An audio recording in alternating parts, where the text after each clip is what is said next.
Hello everyone.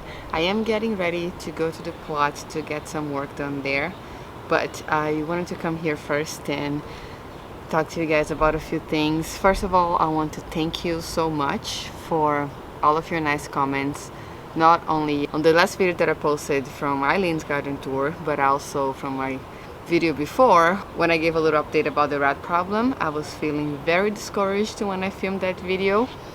I got kind of let down, but you know, all the not nice messages I got on Instagram, and also by the situation with trying to deal with the rats and not being super successful with it. So I have read all of your comments, and lots of you gave lots of suggestions.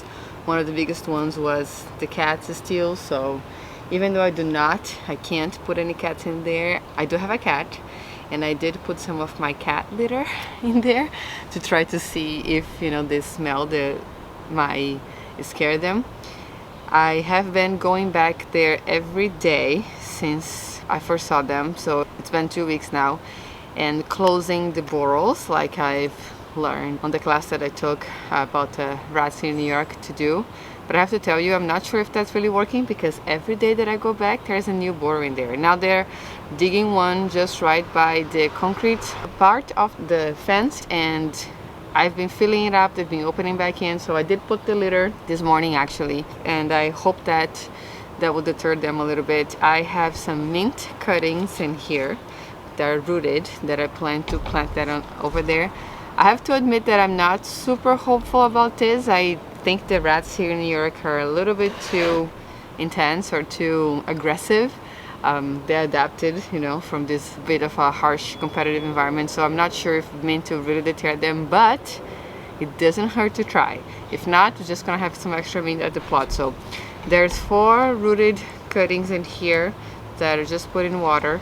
I'm going to plant them around under the fig tree where I have been seeing them, and we're going to have rain tonight, a lot of rain, so hopefully that will help this mint plant establish, because it has been really hot lately.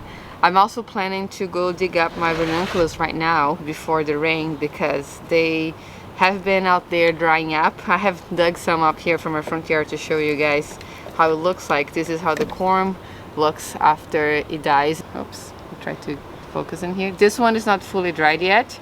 The tops are dried, but the corms are still hydrated. But then after you dig them up, I will leave them to dry for a few days. Not outside today because we're gonna have rain, in a sheltered place. But I'm planning to go dig them up before we get a lot of rain. That's what I'm gonna do now. And I am not filming a lot of things at the plot. I've been doing a lot of work there because every time I go there, just want to be as fast as I can. So I have been only seeing 1 rat, or maybe it could be 2, but only once at a time. But almost every time that I go there, he makes an appearance. So I'm trying to be as fast as I can every time that I am there. So I'm not going to bring the camera with me, because it always takes a long time to film a video, and I also have to set the camera into places and I get distracted. So I don't want them running over my feet when I'm doing anything. So I'm not filming that in there. But I do have to say that I'm feeling more encouraged with all of your nice comments and, you know, suggestions and everything. I am going to share a little bit more here, not on Instagram anymore as much, but mostly here, because you guys are interested, and you say lots of you shared that you also have some rat issues in your places. So hopefully this experience will, you know, just help us out a bit. I don't know if I'm gonna be able to tackle them. It's getting a little hard after, you know, it's just 2 weeks. I don't see how, I don't know, I'm gonna get them out of there, but we are going to try to trap it. I think trapping is okay here. I mentioned in the last video that we're not supposed to bait them, which means putting the poison. I think that's what I meant. That's not allowed in New York. You have to have a professional to do that. You can't just put poison and bait them, at least here. That's what I've learned on the New York City Rat Academy class too. So it has to be done by a professional, which I understand. I also don't want that poison in my garden, because if they do die and they eat the poison, that, you know, the poison is going to be there in the garden, and I don't want that contaminating the soil and the plants also. So hopefully I'll be able to set up some traps. My husband said he'll help me. I am just not very fond of thinking of having to dispose them, but it is what it is. Better than having to deal with them every day, I guess. and my friend Aubrey said she will also help me. So we'll see. Hopefully we will be able to get the situation a bit more controlled in there. But it's very sad, you know, with all of the work that we put in there, and I just don't feel like going there as much anymore. I've been going there to water because it's been so hot, and to do some work. I did some weeding in there, and I'm gonna dig out the ranunculus now, but I just don't feel like being there anymore like I used to before. I used to look forward every morning before going to work to go to the plot and take care of the garden. So, you know, it definitely shifts the perspective when you have some fast pressure like this. It'll change the feeling, but still enjoying coming here to my backyard. The construction is still going on the house next door, and some of you say that it's okay for me to eat the food because, you know, there's the food that we buy in the stores that have a lot worse stuff. So that's a good point. I'm not feeling so discouraged about that anymore. So let me just show you guys how the green stalks are looking.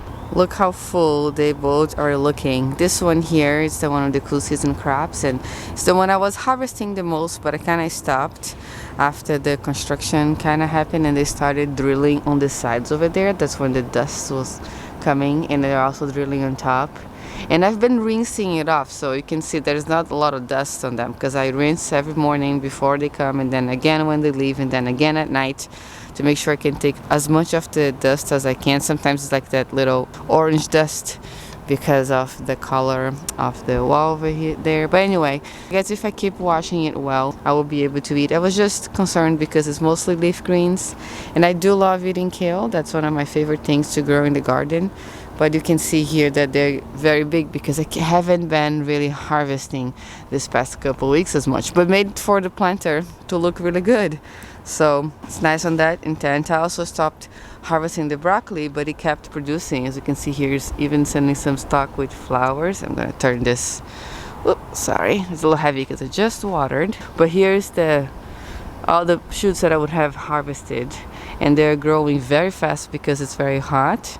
But this was a very prolific year for broccoli. I am very happy on the way turned out on this planter. I got lots of harvest. You see, like almost every plant has some extra shoots too. This one here also under. So a bit too late for the broccoli. I'll have to take that out. But for the kale and everything over here, I should definitely keep harvesting. Thank you for the encouragement. I guess I got a little bit too much to my head and a little disappointed, but you guys are right. It should be definitely okay for me to still eat all of this homegrown stuff. For the pepper green stalk over here, I have to add a plant support. You see, this tomato got way too big and was bending down, so I had to kind of rest it on this toe over here. And I'm a little afraid that I will be a little bit too big now to put the plant support, but I'm going to try. If not, I'm going to have to leave it like this and not rotate the planter. I haven't been rotating for a while because of this tomato over here, and some of the peppers in the back are a little leggy, but they're still okay because they get a little shade there. Everyone here in the front's looking amazing. The leaves are all very healthy, looking good. They have lots of buds. Some already even setting some peppers, which is very exciting.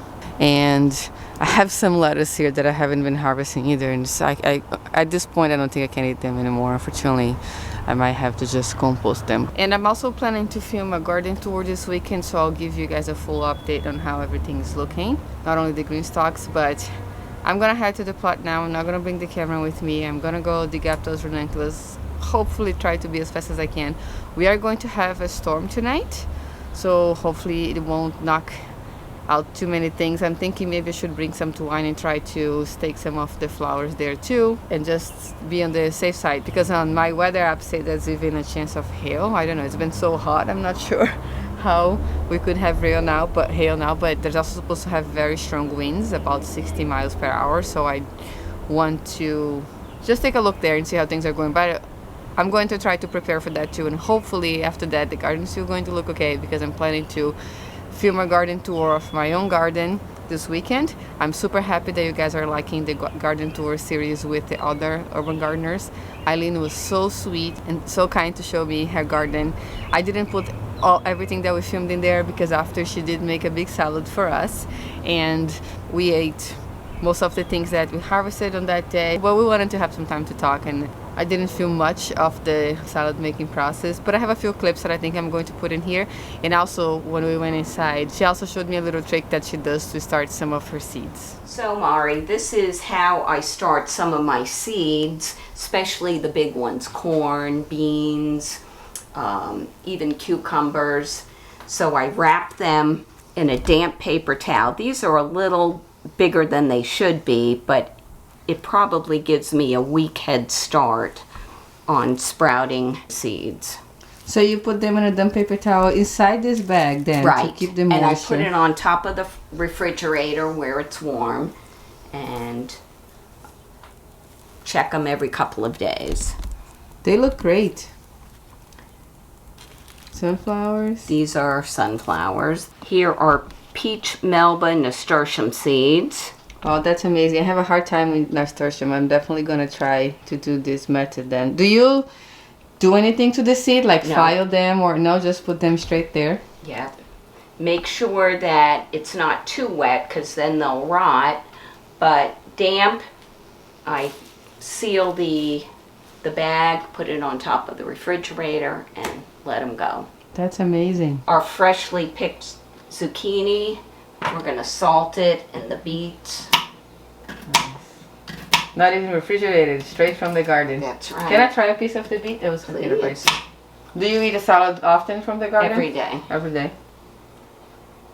As you noticed, I've got tons of lettuce and arugula, so I'm eating plenty of greens.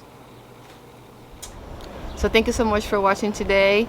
Again, I really appreciate all of you and your support, and hopefully I'll be able to still keep giving some updates of my garden here, and hopefully we get the situation at the plot and a bit more managed with the next coming weeks too. So I'm gonna get going here. Thank you again, and I'll see you next time.